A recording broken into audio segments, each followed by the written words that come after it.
Ils étaient nombreux à s'être mobilisés le 24 septembre 2021 à la mort de l'hôpital de district de Lor-Baba, situé dans le 3e arrondissement de Douala, région du littoral, pour rendre un dernier hommage à Christine Mirabel Lingon. C'est avec tristesse, émoi et consternation que la foule venue accompagner la famille de la jeune disparue s'est rendue au tribunal de première instance de Douala. L'affaire qui l'opposait à ses détracteurs, les militants du Parti camerounais pour la réconciliation nationale, en abrégé PCRN, étaient pendantes. Décédé le 6 septembre dernier à l'âge de 25 ans, des causes inconnues dans un hôpital de la ville de Douala, il faut dire que la vie de la jeune Mirabel n'a pas été paisible avant son décès. Accusé à tort d'avoir participé à une sextape par Frit Messé, Jean-Louis Batoum, Clotin Guedjo et Julien Bapes, tous militants du PCRN, la jeune Mirabel a dû essuyer des injures, calomnies et autres sur les réseaux sociaux avant de se faire agresser et violer par des individus non identifiés. Il faut noter que depuis le déclenchement de cette scrabeuse affaire, les dirigeants du parti politique incriminé n'ont jamais fait de sortie officielle. Seuls, certains acteurs de la société civile, hommes et femmes de médias, avaient apporté leur soutien et réconfort à Mirabel et sa famille. Une fin tragique pour cette jeune fille de 25 ans qui sera inhumée sans que justice ne lui ait été rendue.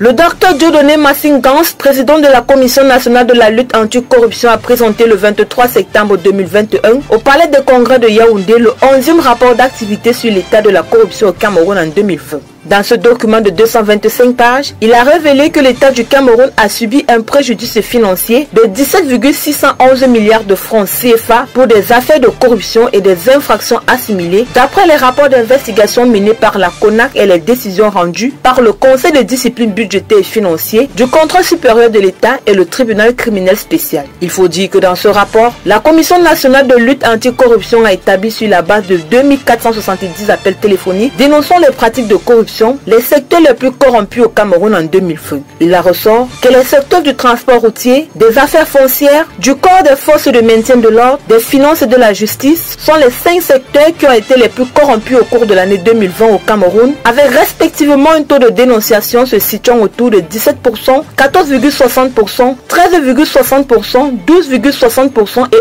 11,13%. Il faut noter que si la commission a indiqué avoir reçu dans le cadre de l'élaboration de ce rapport des contributions externes de la part de certains ministères, entreprises publiques et organisations de société civile, elle a tout de même souligné qu'en plus du ministère de l'administration territoriale et du ministère de l'agriculture et du développement rural, qui n'avaient pas contribué à l'élaboration du rapport en 2019 et qui sont restés constants sur cette position pour le rapport de 2020, le ministère de l'eau et de l'énergie, le ministère des postes et télécommunications, le ministère de la décentralisation et du développement local, le ministère des enseignements secondaires et le ministère de l'enseignement supérieur leur ont emboîté le pas.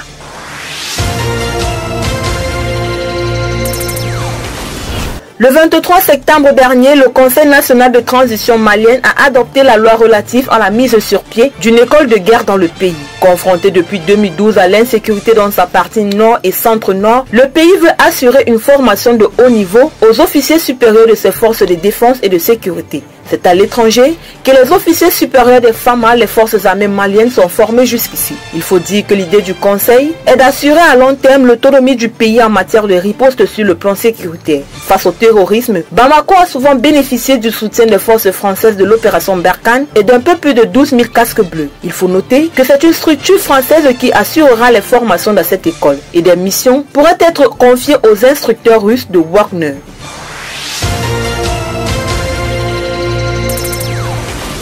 En éducation, Olfa Ben Oda, ministre tunisien de l'enseignement supérieur et de la recherche scientifique, a annoncé l'intention de son ministère de recruter dans le cadre d'un concours 1130 titulaires de doctorat dans les établissements universitaires et les centres de recherche publics. Il s'agira de 330 docteurs dans l'immédiat et de 800 docteurs dans le cadre de la loi de finances complémentaire 2021. Elle a fait savoir que le ministère annoncera en urgence le concours pour le recrutement des docteurs dans tous les établissements universitaires et les centres de recherche sous tutelle du ministère ou sous co-tutelle. Il faut souligner que lors de sa déclaration, la ministre tunisienne de l'enseignement supérieur et de la recherche scientifique a indiqué que l'une de ses premières activités depuis sa nomination à la tête de ce ministère était de visiter le sit-in des docteurs chômeurs de son pays et de s'entretenir avec eux. Elle a par ailleurs affirmé qu'elle est bel et bien convaincue de leur droit au travail et de la nécessité de défendre l'université tunisienne.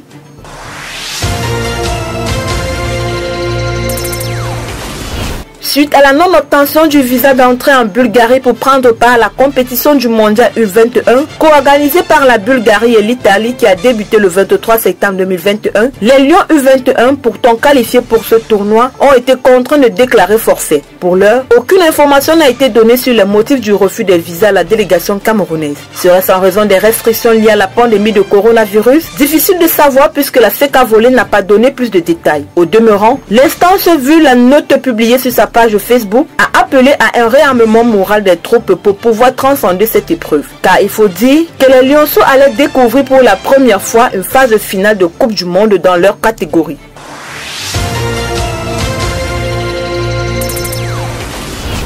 Suite à la disqualification des stades de la Côte d'Ivoire pour non-respect des normes internationales, le pays d'Alassane Ouattara sera contraint de recevoir le Malawi à Cotonou, au Bénin, dans le cadre de la 4e journée des qualifications pour le Mondial 2022 qui se joueront le 11 octobre 2021. Il faut dire que cette décision intervient après une visite de la Confédération africaine de football en Côte d'Ivoire qui n'a pas homologué les installations sportives de ce pays, jugeant que les travaux sont nécessaires pour accueillir un match international. C'est donc suite à la disqualification du stade Epembe et celui de Yamoussoukro que les autorités ivoiriennes ont effectué auprès des autorités béninoises une demande de délocalisation du match Côte d'Ivoire-Malawi comptant pour la 4e journée des éliminatoires mondial 2022 au stade de l'Amitié Générale Mathieu Kérékou. Une mise à disposition du stade qui a été approuvée par la fédération béninoise. Il faut noter que dans le classement du groupe D et après 2 journées, la Côte d'Ivoire est en tête avec 4 points, 1 point devant le Cameroun et le Malawi, tandis que le Mozambique ferme la marche avec 1 point.